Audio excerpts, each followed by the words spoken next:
the overall focus of the center is mitigating and having groundwater sustainability. And most of that water use is through irrigation. And so by that, we're looking at efficiencies, increasing in groundwater irrigation use efficiencies and alternate water supplies, anything where we can look at what may be a cost-effective, profitable way to look at groundwater sustainability.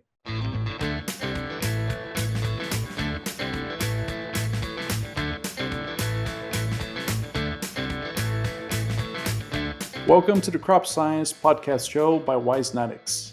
I'm your host, Leo Bastos, Assistant Professor in Integrative Precision Agriculture at the University of Georgia. Today, we welcome our guest, Dr. Drew Gholson. He is an Assistant Professor and Coordinator for the National Center for Alluvial Aquifer Research at Mississippi State University. Drew, welcome to the Crop Science Podcast. It's great to have you here with us today. And to start things off, I want to ask you to share with our audience a little bit about your background and how you got to where you are today. Absolutely. Well, first, thank you for having me on this. I'm excited to be a part of it, and I appreciate the invitation and have this conversation and discussion that we'll have. So, like you mentioned, I'm Drew Gholson, and Assistant Professor and Coordinator for a water center here at Mississippi State University, and we'll kind of go into that specifics of what I'm working on here later. My background is I've been here for 5 years, a little over 5 years now. Started in 2019, and I moved over from Texas A&M. I got my master's and PhD, all three of my degrees actually, all from Texas A&M. And coordinated an outreach and extension program with the extension service with AgriLife Extension at A&M throughout my PhD, and then a little bit after my PhD, and educating on groundwater and water well owners program that we had that was a statewide, and then had an opportunity several years ago to look at coming over to Mississippi State, and they started talking to me about a water center that was being developed over at Mississippi State, and specifically to look at the groundwater depletion issues at the Mississippi River alluvial aquifer. And so my background, both through my master's program and my PhD, was very interdisciplinary and hybrid approach, I guess, between groundwater management and agriculture.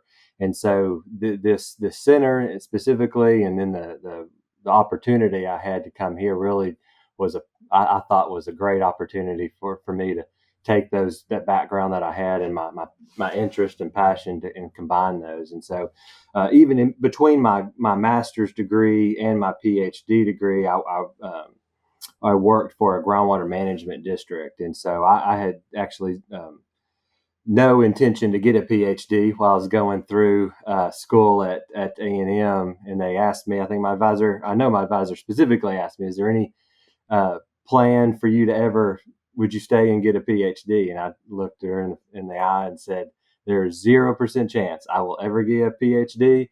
I am going to work. And so I worked for a groundwater district, and we just did groundwater monitoring, water level management and modeling approaches, and worked with a lot of growers. A lot of that was irrigation water use. And so looking at predictions and permitting and groundwater management with that. And then got pulled into extension and loved the extension side of things, especially coming from a regulatory side.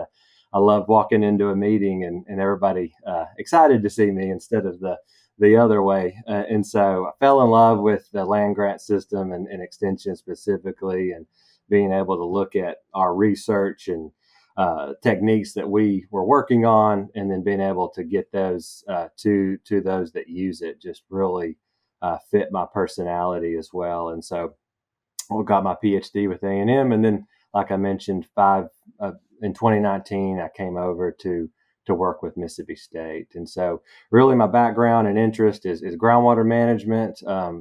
Looked at some groundwater and hydrogeology coursework in my master's, and then PhD was in soil science. And so kind of combining those two things and And here we mainly focus on, well, the overall focus of the center is mitigating and having groundwater sustainability.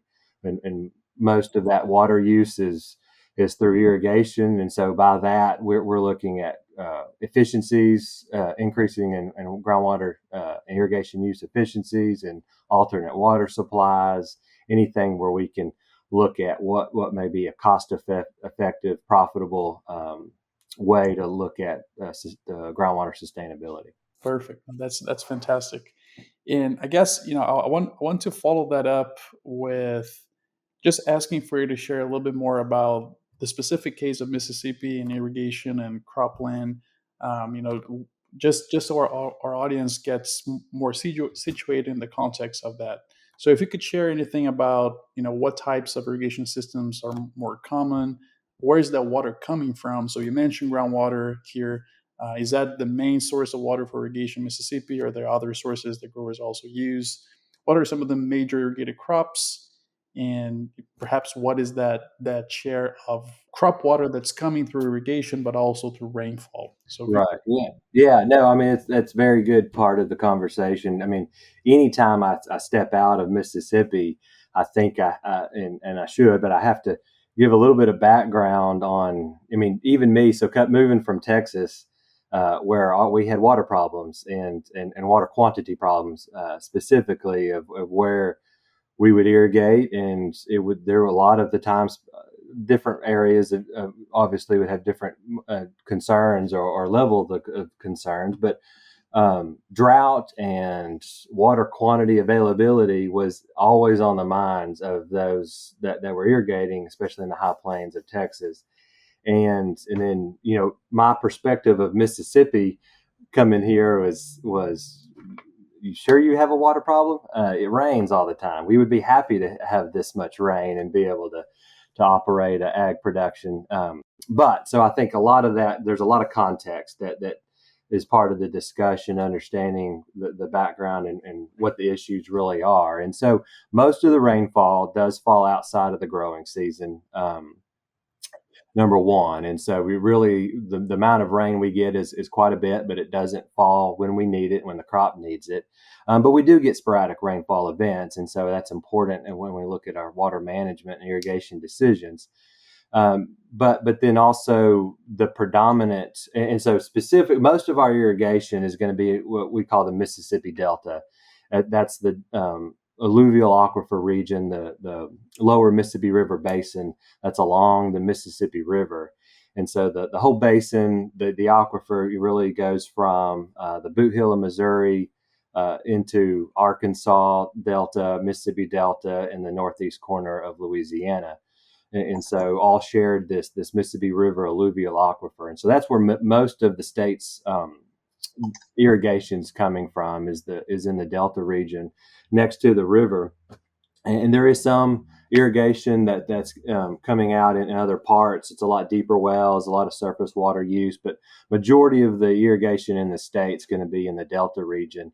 And so it's a very shallow alluvial aquifer, high volume wells, and it's very flat. The terrain is very flat. Drainage is a big concern, probably the number one concern that we have here. And so most of our fields are precision leveled. So because of drainage being a concern and limiting factor on a lot of our production, we have a raised bed system, precision leveled fields to help control the drainage. And we have high volume wells. And so that's another big difference from where I came from, is it's very common, and most of our wells, they're 2,000 plus gallons easily that we can produce with these shallow, high volume alluvial wells. And so with that combination of all that, most of our systems, irrigated systems, are furrow irrigated or gravity fed systems.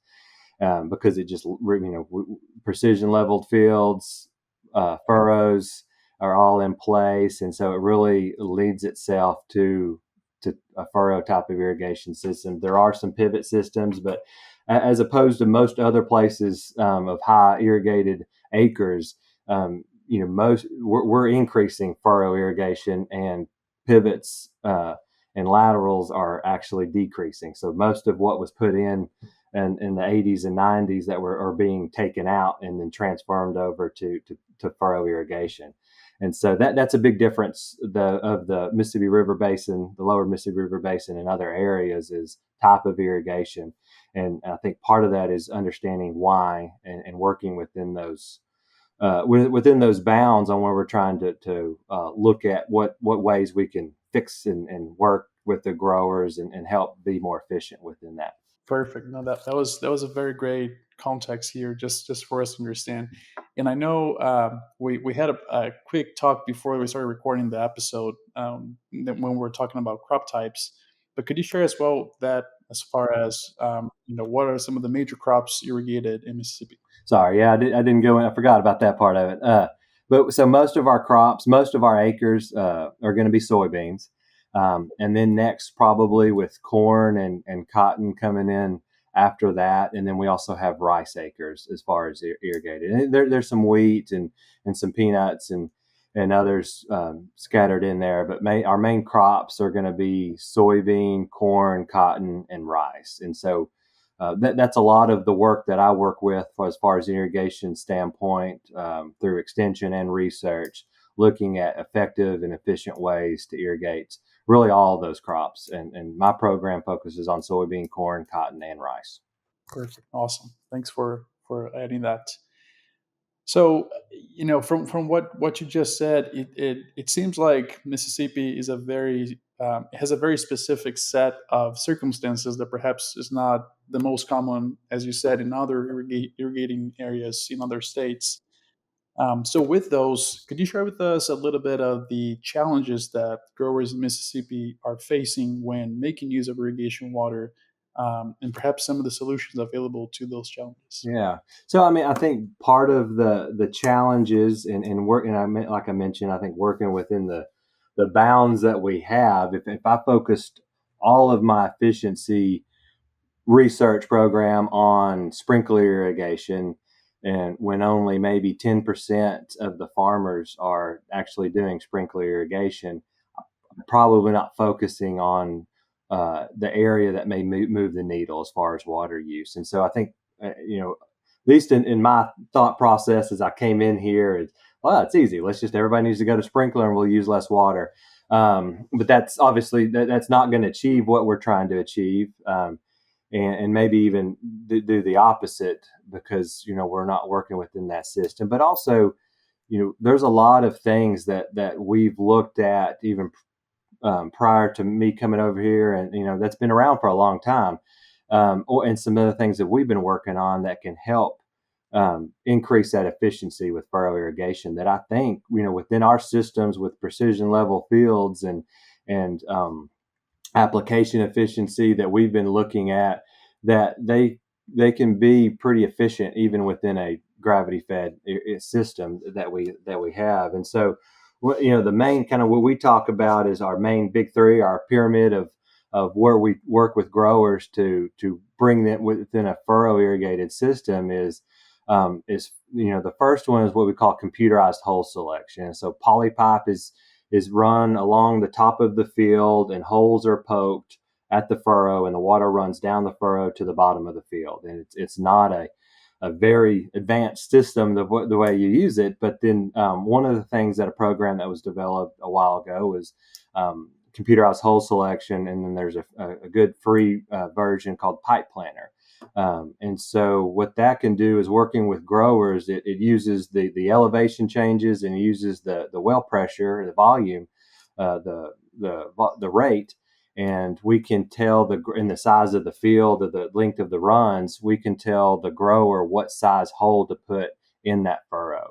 And so basically you're distributing that flow evenly across, or if you have short rows versus long rows, you're accounting for that hole size and that pressure, that volume, that flow at that specific furrow, so that they're all watering out at the same time, and so that you're not overwatering on a triangle or irregular shaped field. You're not watering a lot longer to try to get the long runs, and while you're still overflowing, and developing and creating a lot of runoff on the short runs. And so we have a program. It's super easy to be able to give a prescription, and I think our adoption over the years of that has really increased quite a bit. And so when we have classes that teach them how to do that, we'll help growers develop that prescription.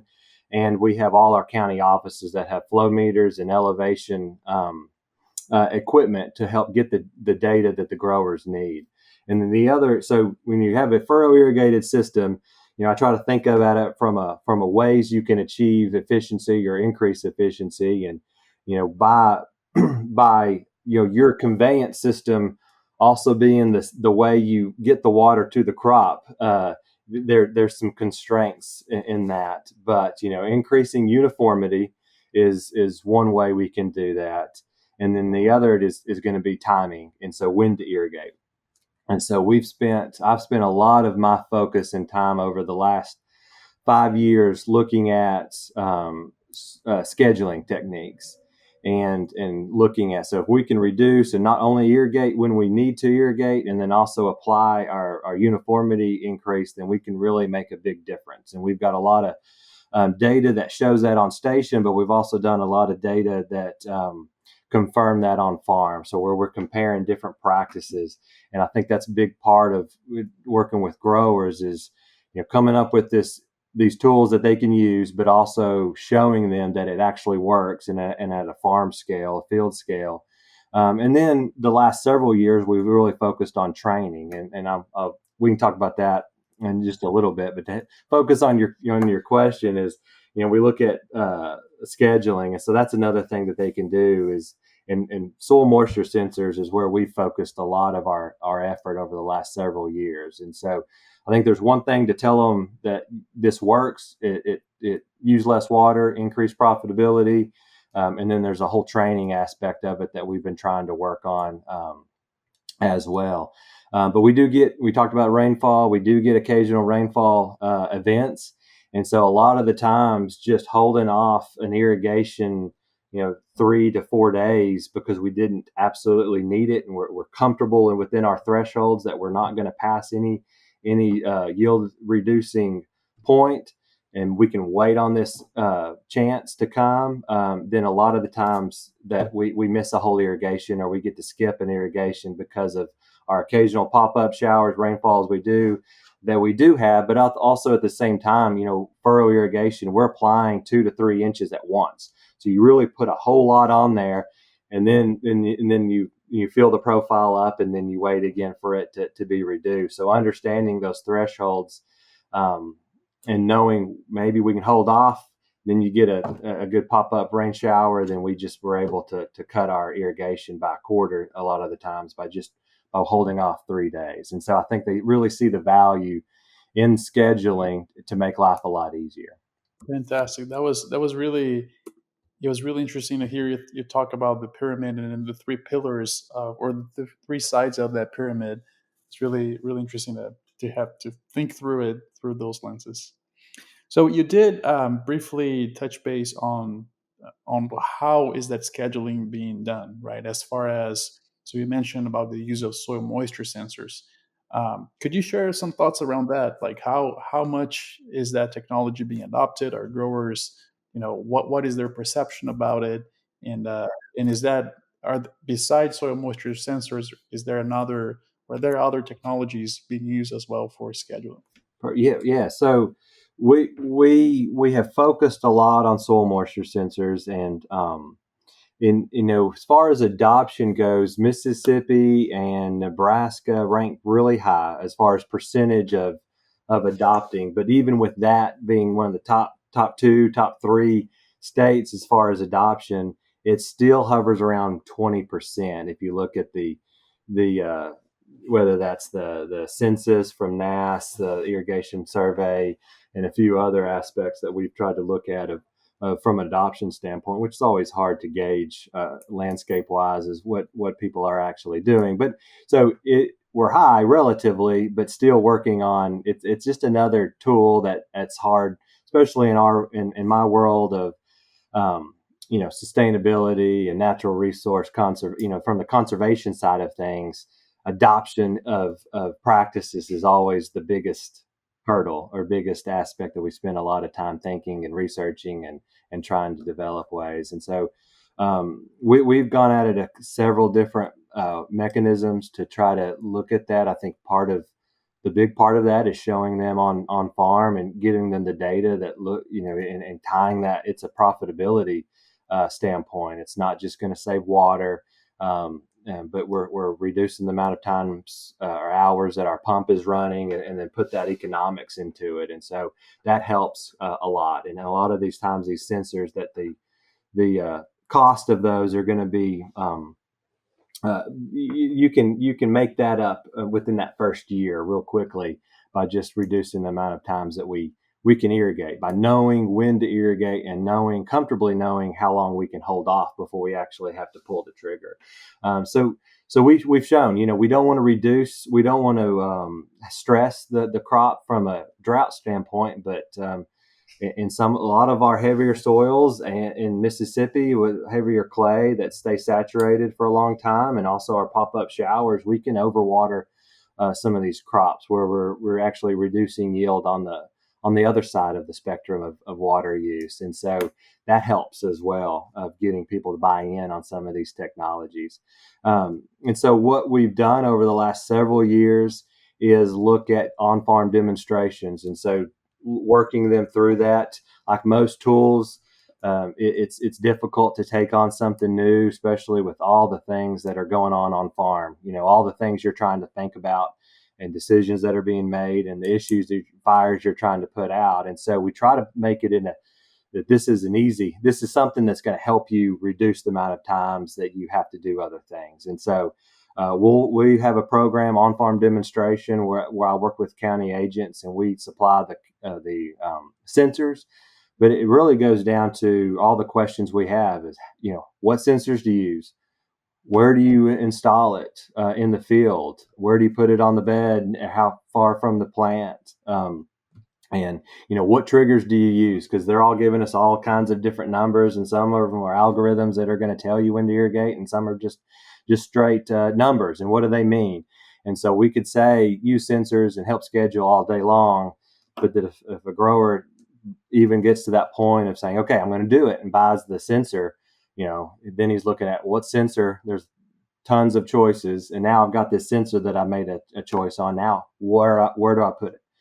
How do I make a decision off of it? So we've tried to focus on that area over the last several years, and through on-farm demonstrations, by showing them one-on-one training through season-long trainings of how to make that decision, where to put it, how to install it, how to wire it. And then we're also trying to video those as much as possible, a lot of how-to videos so if somebody wants to search, where do I install this sensor in the field, we've got a how-to video to show that. Or the question we got is, what sensor do I use? We try to create an online platform to show all the different choices that they could look at, whatever fits their priority. And so, the training aspect, and then giving them access to as many quick answers as possible in the form that they're going to be searching it, is something we've tried to focus on and could do a lot better as we go forward too. But most things that I do around my house, if I don't know how to do it, I'm going to YouTube it.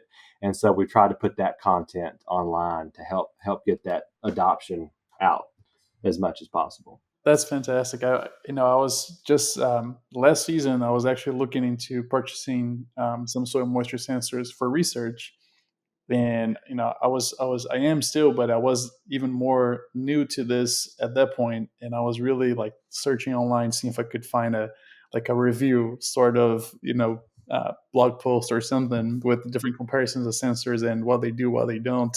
So I'll maybe asking you for a link for that publication later. Yeah, absolutely.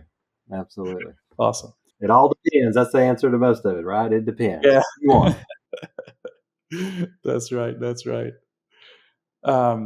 So I have perhaps one last technical question here, from the perspective of this situation or this context in Mississippi that you have a lot of rainfall not in the right time. You have irrigation, perhaps most of that coming from groundwater, um, but still, it seems like you can still have issues with groundwater depletion, right? So I just wanted to ask you about that, and if you could share some thoughts about the depletion of groundwater, especially relating that to the recharge through different sources, but also to the withdrawal levels through irrigation, especially.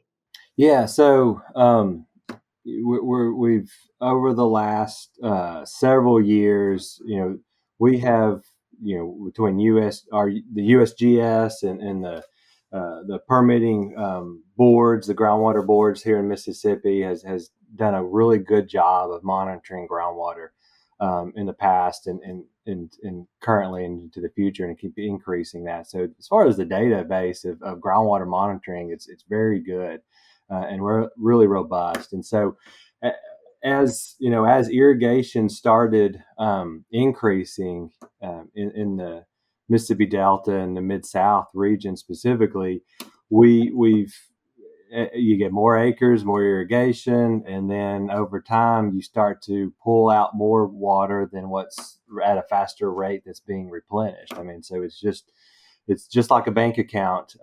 If you have a certain amount of water in a system and it has a natural recharge that's going to happen, and then as we put more and more straws into that cup, and if we're pulling out more than that's being recharged into that system, over time it's going to have a gradual depletion. And so that's what's happened. And then we look at, with working with USGS and other agencies, of looking at projections, trying to model that out, what's going to happen, not wait for it to happen, but what's going to happen at this current rate. And if we know the recharge rate and we know the water use rate or we predicted water pumping rate, then what's it going to look like? And so it started having some alarming projections that caught a lot of those folks' attention of what's going to happen if we don't change anything, which is the emphasis of the water center that we had, is looking at ways we can do that. And so that's the big kind of picture of from a bank account where we're pumping out more than what's being replenished. And so some of the things that we were looking at, I also mentioned irrigation efficiency. If we can be more efficient or pump less out, and then there are opportunities to convert from groundwater to surface water. It's just looking at ways that it's all about where the water is, when we want it, where we want it, and when we want it, right? And so that's what's so great about groundwater is you can drill a well and it's right where you want it to be and when you want it to be. And so that's a lot of advantage that groundwater has around the world, and also in the United States, of how the advantages we have with irrigation on groundwater. But so trying to create other advantages with surface water too. So a lot of research, but also funding from conservation practice, looking at on-farm storage. So being able to capture rainfall, building reservoirs on farm that capture surface water and runoff, being able to repump and lift that out. And so we can have a system that we have, especially in a more humid environment with some rainfall, that we can utilize the rainfall that we have, but just it's all about when we want it and where we want it. And so if we can knock out some of those barriers, that's another area that we've been focusing on. But as you look, and I think it was I guess the United States, I guess it was NASS that showed, I can't remember what publication that showed, but the increase in irrigated acres. And you look at the map of the United States, and it was, you saw the decrease in irrigated acres from California out to about Oklahoma, where it was actually the total irrigated acres were decreasing. And then from that point in the eastern portion of the United States, a lot of irrigated acres coming on board. And so I think, most of the irrigation acres that we've had really started ramping up in the 80s, in the 90s, and on into the 2000s. And so a lot of that is relatively new irrigated acres that we have compared to other places. And so we're trying to when you have a lot of new wells and a lot of new irrigated acres come online, it's going to affect the system. And so keeping that all a part of the equation and looking at, because if we don't have that water to irrigate, then that's going to be a problem. And I think most of the farmers, if not all the farmers I work with, are concerned with that. I mean, they understand the importance of having water available to them into the future and into their kids and the future generations to have that, because not just from an environmental sustainability standpoint, it's a sustainability issue for the farmer community to have that available. And so I think it's a big part of understanding and looking at making sure that the problem is known, but then there's solutions to that. And I think that helps with adoption as well, understanding the environmental impact. Yeah, absolutely. And so, just paraphrasing something that you said, so even though some other places in the US and in the world may already have an issue with how much groundwater levels are, it seems like in Mississippi may not be an issue quite yet, but just these projections based on the recharge levels and also how many new, especially as you were saying, Mississippi, many new irrigation or newer fields getting irrigated is what is really triggering this planning and thinking ahead and make sure that uh, you're prepared to not run out of it, right? That's right. Yeah. And we try to relay that. I mean, we hope to be ahead of any issue and address it before we're having wells with the problems of going dry. I mean, it being a shallow aquifer, it's going to be a little bit more abrupt than say the high plains aquifer where you're just continuing to drop pumps, and we really don't see that. But hopefully we don't. I mean, I think there also is a advantage that we have is we do have recharge. A lot of other areas out west, that the recharge and is so negligible that it's hard to bring it back into a sustainable amount of production. Bring it back into equilibrium. But here we do have recharge, we do have runoff, and so we can take advantage of those aspects of the water balance to keep that into to more of a sustainable trajectory, as opposed to the others. And so, I mean, it is just different. And part of that, being ahead of it is in some of the things we see. If I was in Kansas or Colorado or high plains of Texas, some of the conversations, I don't think most farmers would probably not argue with me that there's a water problem. That they know there's a water problem because they saw the increased cost and pumps being dropped over the last several years. But just like I mentioned earlier too, we have high capacity wells. We do have 55, 60 inches of rainfall within a year. So sometimes it is a hard conversation to have of, do we have a water quantity problem, when they're worried about getting that water off their field in the springtime so they can get planted. And so that mindset of, do we have a water problem, is hard to see just from the surface. Groundwater is one of those things that to me it's harder to manage because you don't see it. If we had a lake out front and you just saw that ebbs and flows or decrease or increase of the water levels, it's not hard to argue. But an unseen resource is something that makes it a little bit more difficult. So trying to get that communicated as much as possible, showing the water levels, showing the trends.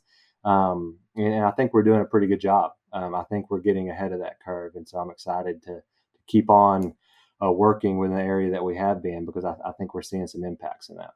Nice. That's fantastic.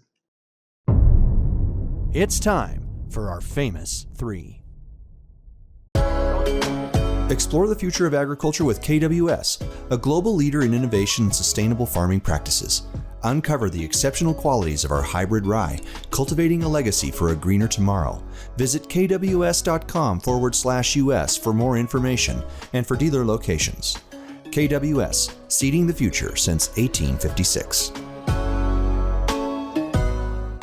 All right, so we are at the stage of our episode where we get to the last three questions. So the first one here that I want to ask you is, what is your favorite agricultural related resource that you think would be interesting to share with our audience? So this could be, I guess really anything. Like we've seen a range of resources being shared from previous guests, but perhaps a book, perhaps a website. Um, and even when you were talking about the pipe planner, I thought that's a great resource. Actually, I wasn't aware of that. But anyways, I'll let you answer that. Yeah, well, and I don't know. Maybe the first thing is that I'm trying to. I don't know if it's from my extension background and mindset. I'm trying to give resources out, and I don't want it to look like I'm just trying to put up some of our resources out of there. But I mean, I use a lot of, in our extension world, we try not to recreate the wheel, and so a lot of the colleagues, at University of Georgia with Wes Porter and that group, and we talk quite a bit about things that they work on. So, from the resources I use, I try to use resources from my counterparts in other states of what's working, what's not. And so I don't know if that's a great question or great answer to that question, but really the network that we can create through our colleagues across is something I try to use as much as possible and not being on an island. And so we have similar programs in Georgia or Arkansas and other states that are successful that we try to emulate or vice versa. We try to help others. Some of the resources that we've tried to put on our website at the National Center for Alluvial Aquifer Research are some of those resources that we try to help with. And that is how to pick a sensor or telemetry service so that we have all that out there, and we have our YouTube channel to look at a lot of the how-tos. And so hopefully some of those resources are helpful for those that are listening to that. And then also anytime I always take suggestions of, hey, it'd be really nice if y'all had this up there. These are the questions because sometimes it's very hard to put ourselves in the place of the farmer or the end user, whoever or whatever port that is. And so if we can add resources to that, that's what we're trying to do. Fantastic. And really just to quickly comment here, a lot of previous guests, when it comes to this question, the answer is somewhat or in some level related to extension. So and I know that our audience is not all from the U.S., but in the U.S., the extension system is really, really strong and really important entity to put out applied information to growers and end users. So, it's just another piece of evidence, I guess, of how important that source is and to really get the information to those that need it. Perfect. That's good. Awesome. So my second question now is very similar, but if you have a resource that you'd like to share more from or maybe outside of the agricultural area, something perhaps more on the personal side. Yeah. So this is probably I'm a bad one to ask this question too, as far as stuff outside of work and what I look at. I mean, I do try to read a lot of other areas outside of water and groundwater and irrigation and agronomy work. But I think we were discussing before the show a little bit. Out of all the things that we don't get formally trained on, is probably the areas where I spend most of my time. It is now it is more on graduate student mentorship or leading folks that are here at the Water Center on the research. And so I find myself trying to read as many other things. I think the most recent books that are just coming to mind that I've read that I really enjoyed was there's one called The Art of Learning. And so it's just kind of going through someone's process that achieved great levels in different areas, and then how you can learn something new in a different area that you may be trained on, and what are those key points that help us and make us become a mastery in a certain area. And it's it was very interesting. And then Atomic Habits is another one that just came to my mind that I finished not that long ago, I guess, and is how important those little areas are that we can focus on that create a big aspect or get big results. And so I don't know. I guess from a personal level, I'm always trying to figure out how to navigate a lot of these things that we don't get trained on, and how do we, from a personality and communication standpoint and leadership and all that. Absolutely. Thanks for sharing those two resources. I think that, especially the part of the audience that are students in different levels, I think one of the patterns that we see here is that some people may think, well, now I got my PhD, I'm done. I mean, really, I think we never stop learning, right? And as we're saying, these resources are things that a lot of times we don't even have the chance of learning, at least not formally in grad school. Yeah, So the process continues. Yeah. that's right. I think the more I progressed through my degrees is the more I realized what I don't know. Yeah, that's right. That's right.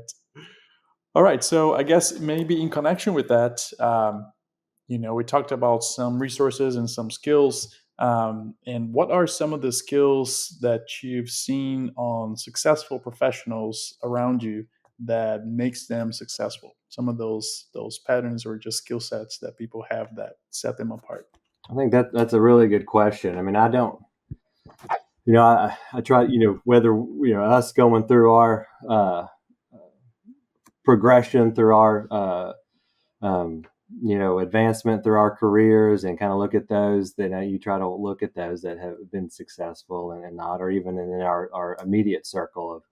And so I think the first thing that comes to mind on that question, I think, is good communication. I think most of the issues and kind of just day-to-day things that I see is most of our issues that I come across is lack of communication or poor communication. So those that can communicate really well, I seem to be a little bit more successful in what they're trying to do. And then kind of on that same token, those that are bringing, I think with communication comes collaboration. And so I think those that are very good collaborators and don't want to just be in a silo by themselves, but reach out to those others, whether they're getting advice or working on a different area, but in a group together, are the ones that are successful. Trying to do things yourself typically doesn't go well, or just at least from a